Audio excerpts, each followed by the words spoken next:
Let's try this problem out here. And the question sentence, as always, is what we're going to dive into first. So here it says, what is the third afternoon's temperature? Okay, sounds good. So specifically, everybody, we want the temperature for the third afternoon. So when we take a look at the information that we're given, we see that we're discussing a period of 3 afternoons, and it says that the mean temperature was 71 degrees Fahrenheit. So I'm going to write that down. The mean that I'm given, 71 degrees Fahrenheit, so right over there. And then I also see that for the mean, we have 3 values, 3 afternoons, and so I'll have 1, 2, and 3. And I see that the 2 afternoons that I'm given are 68 degrees Fahrenheit and 74 degrees Fahrenheit. So we're looking for that final temperature, and the way that we can do that is, well, we can try to calculate the mean with the missing number as one of the answer choices, plugging and chugging, but that's going to take a while. That's going to take a long time unless the answer is A, cough, cough, or we could work backwards faithfully to make life easy. So here's working backwards. We're going to use our formula. Mean equals our total divided by the number of numbers. And let's fill everything in. The mean, we're given that's going to be 71. And the number of numbers that we're given, that's going to be 3. 1, 2, 3 afternoons. So with that, boom, right there. So now that we're here, everybody, what we're going to do is we're going to get that total by itself. Because guess where we're going to find this missing number? In the total. Can you guys tell me real quick, whether you're watching this as a recording or watching me here live, can you tell me, to get the total, we're going to add 68, 74, and that missing number. That's what that total is going to be.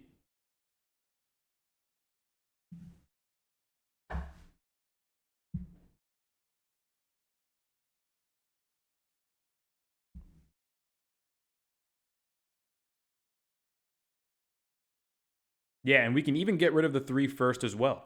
We can even get rid of the 3 first as well if we wanted to. So let me go ahead and show you how we get rid of that 3.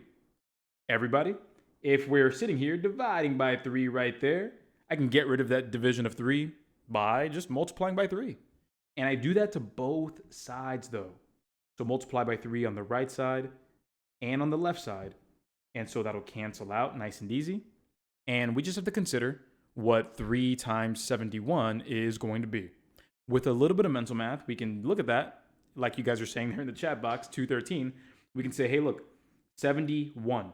70 times 3 is 210. 1 times 3 is 3. So 210 plus 3 is 213.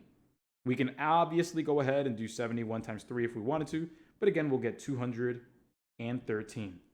And 213 is going to be our total. So from here, my party people, from here, we can now replace the total with what it actually is supposed to calculate. 68 plus 74 plus the missing number. Check it out here. We're going to have the missing number plus 68 plus 74. Help me out, my party people. What is 68 plus 74 going to be?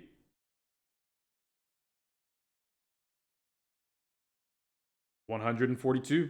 Absolutely. So we have 213 equals x plus 142. Now, the last step that we'll take to get the final answer is just solving this equation.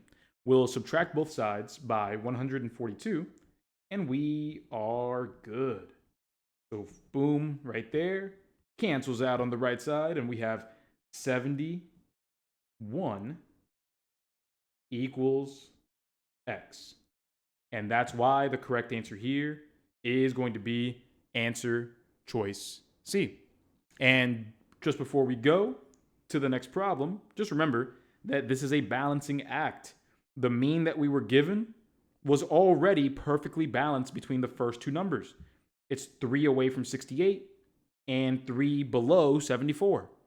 And so we were already balanced. if we add another number in there, a third number to stay the mean, to keep the mean at 71, that number has to be 71 in this particular case. So I hope you enjoyed this one. I'm really looking forward to seeing you try out the next one. So this question here, this next one, we are trying to find the median price. So right here, what is the median price? So once we read that question statement, we understand that that's a very specific math word there, median. And when it comes to calculating the median, we want to calculate the middle value. So what I'll do here is I'll go ahead and write out these values, and I want to make sure that they are ordered. They can be ordered least to greatest or greatest to least. It doesn't matter, but we're going to order these numbers, and then based on if we have an even or an odd set, we'll take action one way or the other. So here we are. The smallest value that I see here, I'll just go smallest to biggest. That's 12. The next one would be 15. Then, okay, so it looks like this is already in order. 12, 15, 18, 20, 25, 30. I always like to be careful and double check because these are the easiest questions to get wrong. Because sometimes you just forget that maybe one set of numbers are swapped. So just be careful. Make sure you do your due diligence.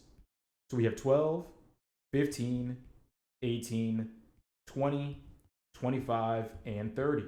The count there that I got was 6. 1, 2, 3, 4, 5, and 6. So that means that we're going to have two numbers in the middle. Don't believe me? Just cross out from the ends, and you'll see that in the middle, we have two numbers left. When that's the case, what we do is we take the average or the mean of those two numbers in the middle. And you can do that with your, with a calculator or, by hand, but really what you're asking is, what's the number that's directly between 18 and 20? My party people, what is the number directly between 18 and 20? Yeah, that'll be 19. So let me prove that to you by just finding the mean with them together. 18 plus 20, divide that by 2. So that's 38 divided by 2, which is 19. So there that is. That's why the correct answer for this problem will be answer choice A. All right, so let's check this problem out. It's a pretty straightforward one, right? It says, hey, find the mean of 6, 8, and 10. Okay, sounds good. So my party people, when we think about finding the mean, we are also thinking about calculating the average. And so to calculate that, here's what we want to do. The easy way to put it is to calculate the mean. We just want to add up all the numbers. So you want to get the total. So add all the numbers up that you have. And then you want to divide by the number of numbers. That's it. That's all you want to do to calculate the mean. So again, we're going to calculate the total. So we're going to add them all up. And then we're going to divide by the amount or the number of numbers. That's a very easy way for me to write it. Because if I say amount, you might confuse it with total amount. So I don't want to confuse anybody. We're just going to say number of numbers. And in this case, everybody, how many numbers are we observing? Between 6, 8, and 10, that is going to be a total of 3 numbers. So right there, that's where our 3 goes. And then we're just going to calculate the total right up here. So to do that, we'll have 6 plus 8 plus 10. 6 plus 8 is going to give us 14. And then 14 plus 10, that's going to give us 24. And there we are. So once we have that in there, boom, that's going to be 24 divided by 3. And my party people, what is 24 divided by 3 going to give us? Yeah, that's going to be 8. And that is our mean for this problem. That's going to be answer choice C. And we're all good to move forward. The mean or the average would be 8.